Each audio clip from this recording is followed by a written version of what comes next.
Hi guys.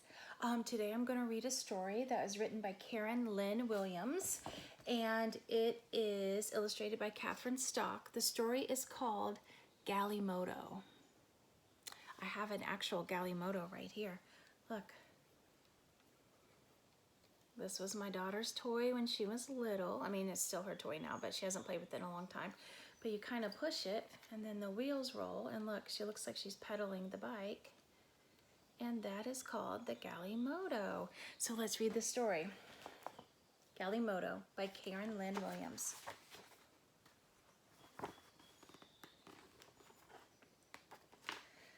Condi opened an old shoebox and looked inside. These were his things. They belonged to him. Inside the box there was a ball made of many old plastic bags, tightly wrapped with string. There was a knife Condi had made from a piece of tin can, and a dancing man he had made from dried corn stalks. In Condi's box there were also some scraps of wire. He had been saving these wires for something special. Now he took out the knife from his box. Okay, there's Condi. He's kind of like the star of the story. Has a box full of found treasures, things that he found.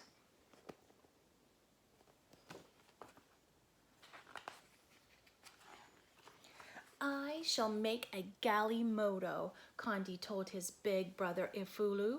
Ifulu laughed. A boy with only 7 years cannot make such a toy. You don't have enough wire. I will get enough wire, said Condi. There he is talking to his big brother. He's like, this is a really hard toy to make, and you don't have enough.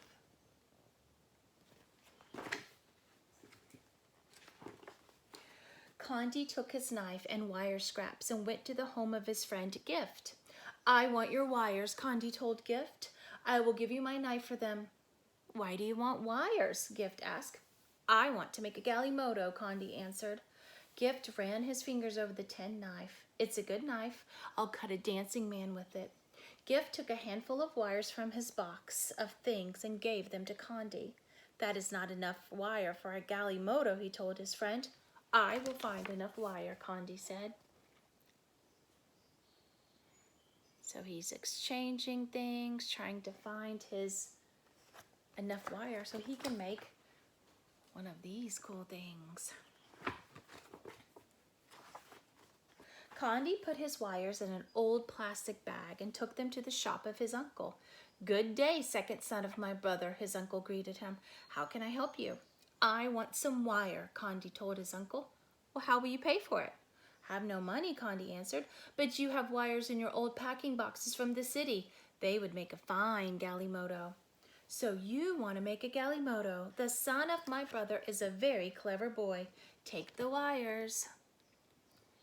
Looks like his uncle has a shop, like a little store. And he's like, I saw some extra wires back there. Chee-chee, chee-chee. Condi could hear the grinder at the flour mill. Many women with babies tied on their backs waited in the hot sun. Others arrived carrying heavy baskets of maize on their head. Condi squeezed through the crowd. Wow, that's a lot of women waiting. They're grinding into flour or cornmeal. Corn into cornmeal so they could make breads, all kinds of stuff. He was very near the front door when someone grabbed him. The women began yelling angrily, Stop that one! He goes out of turn! Condi was being pushed and shoved. They thought he was cutting in line.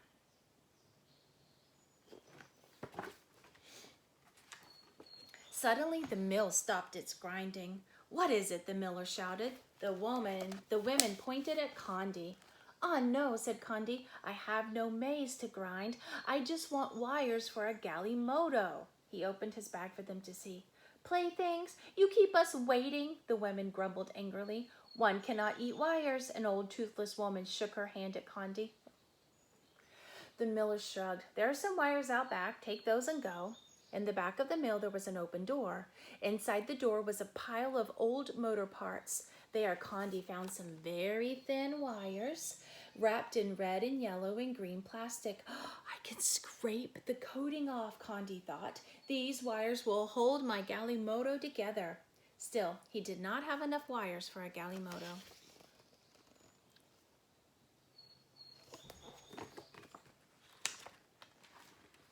Condi passed some young children playing on an anthill. One was Moonday, the small sister of his friend Gift. She had a long piece of wire which she stuck into the hard dirt. "Little friend," Condi called as he came near, "you cannot catch an ant that way. Go fetch some water, and with that and a stick we will fool them." When Moonday came back, Condi poured the water around one of the holes. He explained, "Now they will think the rains have begun," he explained. And then he stuck a stick down the hole. Gently he pulled it out on the end and was a large ant. "My stick is better than wire for catching ants. You may have the stick and I will take the wire."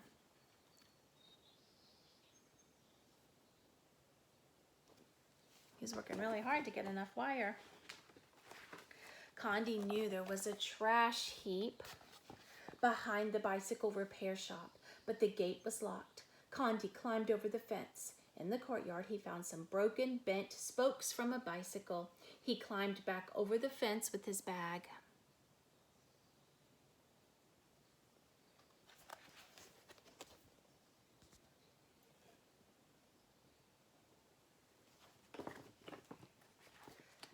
"Thief! Help! Police! Thief!" Condi heard a voice call. Children came running from the marketplace. Men came running from their shops. They made a circle around Condi. "Thief! Thief! Thief!" they chanted, pointing at Condi. A policeman arrived. He grabbed Condi by the shoulder. "What are you doing?" he asked. Condi showed the policeman his wires. "I just want to make a Galimoto," he explained. "I need these wires." "Galimoto," the crowd murmured. "Galimoto." And they just shook their heads and went back to business. "Take your wires and go," the policeman told Condi. Poor Condi's having a really rough day, but he's never giving up, is he?